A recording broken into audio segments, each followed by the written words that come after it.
విశ్వనగరం హైదరాబాద్ మరో అంతర్జాతీయ ఈవెంట్ కు వేదిక కాబోతోంది. ప్రపంచంలోనే అందమైన అమ్మాయిలంతా కూడా భాగ్యనగరంలో సందడి చేయబోతున్నారు.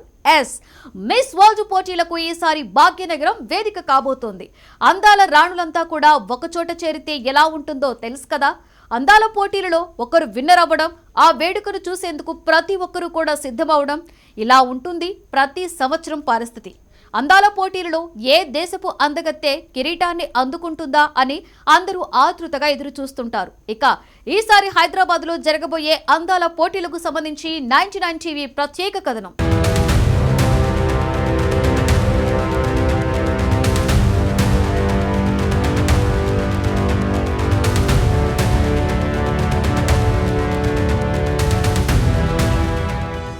హైదరాబాద్ తెలుగు రాష్ట్రాల ప్రజలకు ఈ పేరు వింటే భావోద్వేగం కలుగుతుంది. అనేక రంగాలకు చెందిన వేలాది పరిశ్రమలు ఉన్నది ఇక్కడే. లక్షలాది మందికి ఉద్యోగ, ఉపాధి అవకాశాలను కల్పిస్తున్న విశ్వనగరం హైదరాబాద్. అలాంటి హైదరాబాద్ మహానగరం అందాల పోటీలకు వేదిక కాబోతుంది. ప్రపంచ దేశాల్లోని సుందరీమణులంతా విశ్వసుందరి కిరీటం కోసం పోటీపడే మిస్ వరల్డ్ పోటీలకు హైదరాబాద్ వేదిక కానుంది. ఏటా ఒక్కో దేశంలో నిర్వహించే ఈ వేడుకలకు ప్రత్యేక గుర్తింపు ఉంది. దాంతో ప్రస్తుతం నిర్వహిస్తున్న 72వ మిస్ వరల్డ్ పోటీలను తెలంగాణలో నిర్వహించేందుకు పోటీల నిర్వహణా సంస్థ ఆసక్తి చూపగా తెలంగాణ టూరిజం, సాంస్కృతిక శాఖలు ప్రోత్సాహం అందించాయి. దాంతో ఈ పోటీలను మే 7 నుంచి మే 31 వరకు వివిధ దశల్లో నిర్వహించనున్నారు.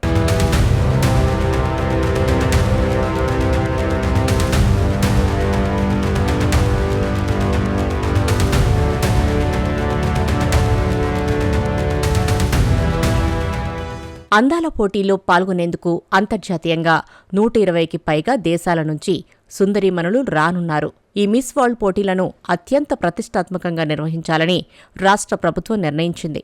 అంతర్జాతీయ స్థాయిలో హైదరాబాద్ నగరంతో పాటు తెలంగాణకి గుర్తింపు తీసుకొచ్చేలా మిస్ వరల్డ్ పోటీలను వైభవంగా నిర్వహించాలని సీఎం రేవంత్ రెడ్డి తెలంగాణ పర్యాటక, సాంస్కృతిక శాఖ అధికారులను ఆదేశించారు. మిస్ వరల్డ్ పోటీలు ప్రపంచం నలుమూలల నుంచి తరలి రానున్న అందాల భామలను తెలంగాణలోని పర్యాటక ప్రాంతాలైన చార్మినార్, చౌమహల్లా ప్యాలెస్, రామప్ప, యాదగిరిగుట్ట దేవాలయాలతో పాటు నాగార్జునసాగర్, చేనేత చీరలు నేస్తున్న భూదాన్, పోచంపల్లి ప్రాంతాలను సందర్శించనున్నారు. ఈ సందర్భంగా అందాల రాణుల కోసం రాష్ట్ర ప్రభుత్వం ఏర్పాట్లు చేసింది. అందాల రాణులు తెలంగాణ పర్యాటక కేంద్రాలను సందర్శిస్తే వీటిపై విదేశీ పర్యాటకుల దృష్టిని ఆకర్షించవచ్చని యోచిస్తున్నారు.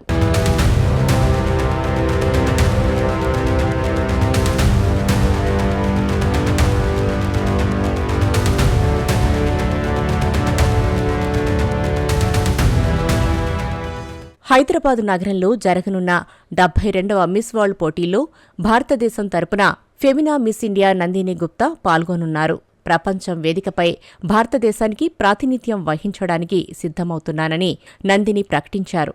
ఇటీవల హైదరాబాద్ నగరాన్ని సందర్శించిన నందిని గుప్తా చార్మినార్ చెంత లాడ్ బజార్లో గాజులు షాపింగ్ చేశారు.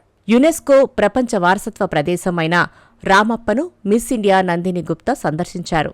ఇక దేశ, విదేశాల నుంచి మిస్ వరల్డ్ పోటీల్లో పాల్గొనేందుకు అతిథులు మే 6, 7 తేదీలో హైదరాబాద్కు రానున్నారు.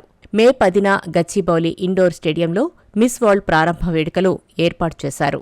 మే 12న బుద్ధవనంలో అందాల భామలతో ఆధ్యాత్మిక పర్యటన ఏర్పాటు చేశారు. ఈ సందర్భంగా నాగార్జునసాగర్, హైదరాబాదులలో హెరిటేజ్ వాక్ ఏర్పాటు చేశారు. మే 13న చౌమహల్లా ప్యాలెస్లో సుందరాంగులకు, అతిథులకు వెల్కమ్ డిన్నర్ ఇవ్వాలని నిర్ణయించారు. మే 14న అందాల భామలతో కాకతీయ హెరిటేజ్ టూర్ ఉంటుంది. ఇందులో భాగంగా అందాల రాణులు రామప్ప దేవాలయాన్ని సందర్శించి అక్కడి శిల్పకళలను చూసి విద్యార్థులు, స్థానికులతో మాట్లాడనున్నారు. మే 15న యాదగిరిగుట్టలోని దేవాలయాన్ని సందర్శించనున్నారు. అనంతరం పోచంపల్లి వీవర్స్ గ్రామాన్ని సందర్శిస్తారు. ఆ తర్వాత ఏఐజీ, అపోలో, యశోద ఆసుపత్రులను సందర్శిస్తారని నిర్వాహకులు తెలిపారు. ఇలా మే నెలాఖరు వరకు అనేక కార్యక్రమాలలో అందాల రాణులు పాల్గొంటారు. ఇక మే 31న హైదరాబాద్ హైటెక్స్లో మిస్ వరల్డ్ ఫైనల్ సెరమనీ నిర్వహించాలని నిర్ణయించారు. జూన్ 2న మిస్ వరల్డ్ విజేతగా ఎవరైతే ఎంపికవుతారో ఆ అందాల రాణి గవర్నర్ జిష్ణుకుమార్ దేవ్, సీఎం రేవంత్ రెడ్డిలను కలవనున్నారు.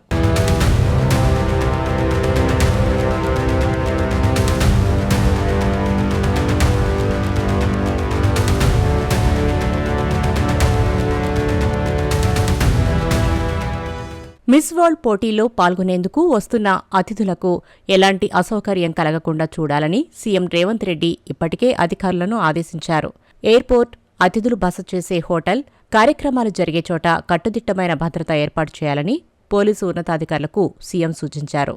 తెలంగాణలో చారిత్రక కట్టడాలు, పర్యాటక ప్రాంతాలను సందర్శించేందుకు ప్రత్యేక ఏర్పాట్లు చేయాలని కోరారు. విభాగాల వారీగా ఏర్పాట్ల పర్యవేక్షణకు ప్రత్యేక అధికారులను నియమించాలని సూచించారు. హైదరాబాద్ నగరంలో పెండింగ్లో ఉన్న బ్యూటిఫికేషన్ పనులను త్వరగా పూర్తి చేయాలని కోరారు. మిస్ వరల్డ్ 2025 ప్రారంభమయ్యే నాటి నుంచి పూర్తయ్యే వరకు చేపట్టే కార్యక్రమాలు, ఏర్పాట్లకు సంబంధించి పూర్తిస్థాయి ప్రణాళికను సిద్ధం చేయాలని రేవంత్ రెడ్డి అధికారులను ఆదేశించారు. పనులన్నీ ఇప్పటికే ఓ కొలిక్కి వచ్చినట్లు తెలుస్తోంది. అయితే హైదరాబాదులో అందాల పోటీలకు సంబంధించి మొన్నటి వరకు పర్యాటక శాఖ కార్యదర్శిగా ఉన్న స్మితా సబర్వాల్ హార్డ్ వర్క్ చేశారు. అయితే అనూహ్యంగా ఆమెను వేరే శాఖకు బదిలీ చేశారు. దీనిపై స్మితా పెట్టిన ట్వీట్ కూడా సంచలనం రేపింది.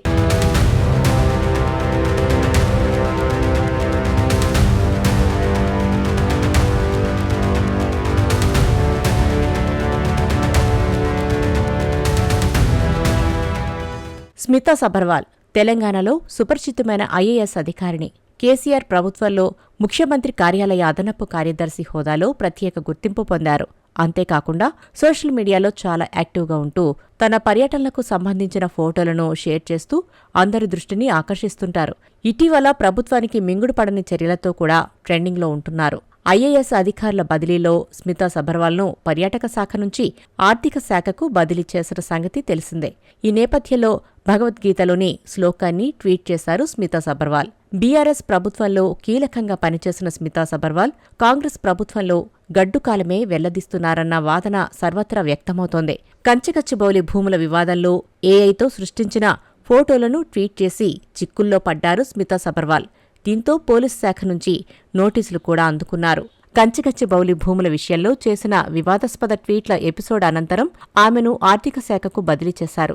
హైదరాబాద్లో మిస్ వరల్డ్ పోటీలు నిర్వహిస్తున్న వేళ, అందులోనూ చాలా రోజులుగా స్మితా సబర్వాల్ ఇందుకు సంబంధించిన ఏర్పాట్లలో బిజీగా గడుపుతున్న వేళ ఆమెను బదిలీ చేయడం స్మితను నిరాశకు గురిచేసే అంశమే. ఈ క్రమంలో స్మితా సబర్వాల్ ఓ సంచలన ట్వీట్ కూడా చేశారు.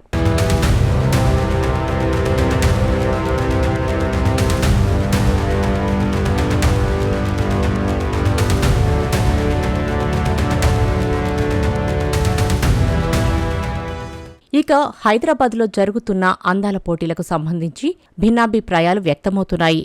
ముఖ్యంగా అందాల పోటీలను పలు మహిళా సంఘాలు వ్యతిరేకిస్తున్నాయి. బాహ్య సౌందర్యానికి మాత్రమే ప్రాధాన్యత ఇవ్వడాన్ని తప్పుపడుతూ ఇప్పటికే ఆందోళనలు సైతం నిర్వహించారు. సమాజంలో మహిళలు అన్ని రంగాలలో దూసుకుపోతున్నప్పుడు శరీర రంగు, రూపానికే ప్రాధాన్యత ఇవ్వడమేంటని ప్రశ్నిస్తున్నారు. కొందరు ఆందోళన చెందే అంశం ఏంటంటే, ఈ ఫోటోలు ఒక వాణిజ్య కార్యక్రమంగా మారిపోయాయని, నిజమైన సౌందర్యం కన్నా వ్యాపార ప్రయోజనాలే ఇందులో ఇమిడి ఉన్నాయని, ఇదంతా మహిళల వ్యక్తిగత విలువలను అవమానించడమేనని మహిళా సంఘాలు వాదిస్తున్నాయి. బికినీ కాంటెస్ట్ అని పిలిచే ఈ ఈవెంట్కి భారత్లో సంస్కృతి పరిరక్షకులుగా హిందూ ధర్మమే తమ లక్ష్యమని చెప్పుకునే పాలకులు అనుమతి ఇవ్వడం ఓ విషాదమైతే, తెలంగాణ ప్రభుత్వం ప్రతిష్టాత్మకంగా భావించడం మరో దౌర్భాగ్యం అంటూ ఇప్పటికే ప్రగతిశీల మహిళా సంఘం నాయకురాలు సంధ్య ప్రశ్నించారు.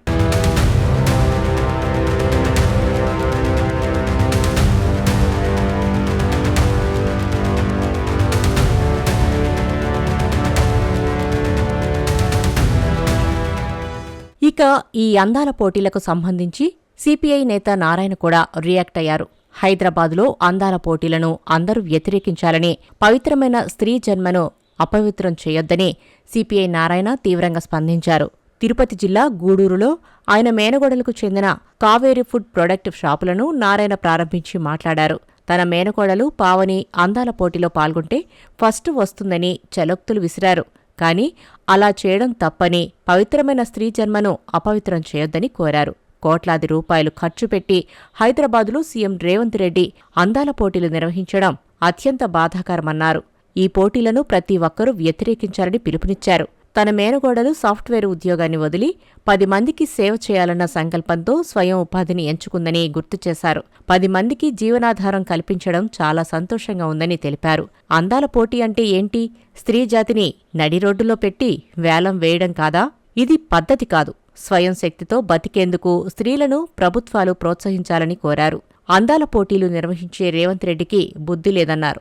25 కోట్లు ఖర్చు పెడుతున్నట్లు చెప్పుకోవడం అత్యంత పవిత్రమైన స్త్రీ జాతిని అవమానించడమేనన్నారు. ఆడవాళ్ళని బజార్లో పెట్టి అమ్మే పద్ధతుల్లో ఫ్యాషన్ బ్యూటీ పెట్టారు. అందాల పోటీ హైదరాబాద్లో. అందాల పోటీ అంటే అర్థం ఏంటి? పవిత్రమైనటువంటి స్త్రీ జాతిని నడుగుదలు పెట్టి ఏలమేయడమే. అట్ట బతకాలన్నా ఇట్లా బతకాలన్నా తెలుసుకోవాలి. ఇది నిజమైన బతుకు. దాన్ని కండక్ట్ చేసే గవర్నమెంట్ ముఖ్యమంత్రి రేవంత్ రెడ్డి అతను కూడా బుద్ధి లేదు. అట్లా గ్రేట్గా నేను 25 కోట్లు ఖర్చు పెడుతున్నాను అని చెప్పేసి గొప్పలు చెప్పుకుంటాడు. అంటే ఆడవాళ్ళని తీసుకొచ్చి వీధుల్లో ఏలం వేస్తాడా? బ్యూటీ బెర్రలు పెట్టి బ్యూటీ స్పాట్ పెట్టి చివరికి వాళ్ళు ఏం చేస్తారు? అందరికీ అడ్వర్టైజ్మెంట్ పోతారు. కాబట్టి పవిత్రమైన స్త్రీ జన్మని అపవిత్రం చేయడం కరెక్ట్ కాదు. ఇట్లాంటి ఆడవాళ్ళని పెట్టి అందాల పోటీ పెట్టడం మరింత అవమానం. అటు కాకుండా మా పావనలాగా వంటి మంచిగా పనిచేసుకొని ఇది కూడా పోటీ పెడితే ఫస్ట్ వస్తుంది. మా మేనవాళ్ళు కూడా అందాల పోటీ పాల్గొట్టి ఫస్ట్ వస్తుంది. కానీ అది ఉద్దరుకుంది బాబు. ఆ విధంగా ఉండమని చెప్పేసి నేను కోరుతున్నాను. అట్లా ఉండాలి తప్ప ఈ ఆడవాళ్ళ అందాల పోటీ అనేది అసహ్యం. దాన్ని వ్యతిరేకించాలి. నేను తీవ్రంగా ఖండిస్తున్నాను.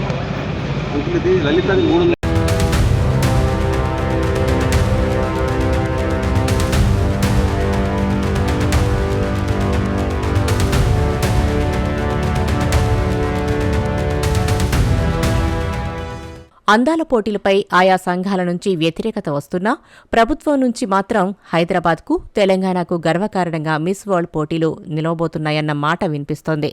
అయితే గతంలో బీఆర్ఎస్ హయాంలో నిర్వహించిన ఫార్ములా ఈ కార్ రేసుపై అనేక ఆరోపణలు వచ్చిన సంగతి తెలిసిందే. ఆ తర్వాత దానిపై కేసులు, విచారణలు నడుస్తున్న సంగతి తెలిసిందే. హైదరాబాద్లోని హుస్సేన్ సాగర్ చుట్టూ ప్రత్యేకంగా ఏర్పాటు చేసిన ట్రాక్లో 2023 ఫిబ్రవరి 10, 11 తేదీల్లో నిర్వహించిన మొదటి ఫార్ములా ఈ కార్ల పోటీకి దేశవ్యాప్తంగా కార్ రేసు అభిమానులు హాజరయ్యారు. అది విజయవంతం కావడంతో 2024 ఫిబ్రవరి 10న మరోమారు నిర్వహించాలని భావించారు. అయితే 2023 డిసెంబర్లో రాష్ట్రంలో కాంగ్రెస్ అధికారంలోకి వచ్చింది. ఒప్పందంలో పేర్కొన్న అంశాలను పాటించలేకపోవడంతో తాము హైదరాబాద్ రేసు నుంచి తప్పుకుంటున్నట్లు అదే నెలలో ఫార్ములా ఈ ఆపరేషన్స్ ప్రకటించింది. అయితే బీఆర్ఎస్ హయాంలో జరిగిన కార్ రేస్ పోటీల నిర్వహణలో ఉల్లంఘనలు జరిగాయని కాంగ్రెస్ ప్రభుత్వం గుర్తించింది. ఆ తర్వాత దానిపై విచారణ చేయిస్తున్నారు. అయితే ఇప్పుడు కాంగ్రెస్ హయాంలో జరగబోతున్న అందాల పోటీలకు సంబంధించి నిర్వహణకు ముందే వివాదం మొదలైంది. అసలు అందాల పోటీలు వద్దంటూ మహిళా సంఘాలు ఆందోళన చేస్తున్నాయి. చూడాలి మరి మిస్ వరల్డ్ పోటీల వ్యవహారం ఏ మలుపు తిరుగుతుందో అన్నది.